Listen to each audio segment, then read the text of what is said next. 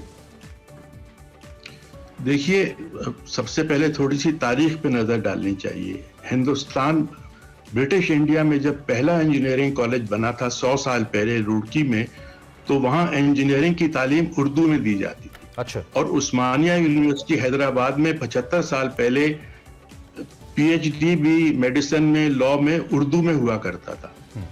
تو یہ صرف ہماری کوتاہی ہے کہ ہم نے جو ہے ترجمے کا کوئی ادارہ نہیں بنایا، ورنہ ایران میں وہ اپنی زبان میں پوری تعلیم دے سکتے ہیں، ترکی میں دے سکتے ہیں، تو اردو میں کیوں نہیں دے سکتے؟ تو یہ تو صرف ہماری کوتاہی ہے، ورنہ اس میں زبان کی کوئی کمزوری نہیں. بالکل ٹھیک. انجم، آپ بالکل آخر میں 1 منٹ ہے ہمارے پاس، آپ کچھ بھی آج مادری زبان کے حوالے سے پاکستان میں اور پاکستان سے باہر بھی جو لوگ آپ کو دیکھ رہے ہیں بطور معلم، آپ کچھ بھی کہنا چاہیں اس پہ تو پلیز.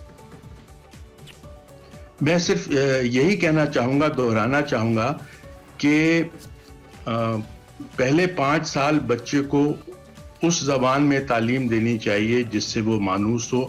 اگر آپ وہ تعلیم بچے کو نہیں دیں گے تو آپ بچے پہ ظلم کریں گے اور سماج میں بھی ناانصافی بڑھے گی، کیونکہ اگر آپ غیر ملکی زبان میں تعلیم دیں گے تو صرف وہ لوگ جن کے پاس اتنی استطاعت ہے کہ وہ زبان اچھی سیکھ سکیں وہ آگے بڑھیں گے، اور باقی جن کو ایسے لوگ انگریزی پڑھا رہے ہیں جن کو خود انگریزی نہیں آتی وہ پیچھے رہ جائیں گے.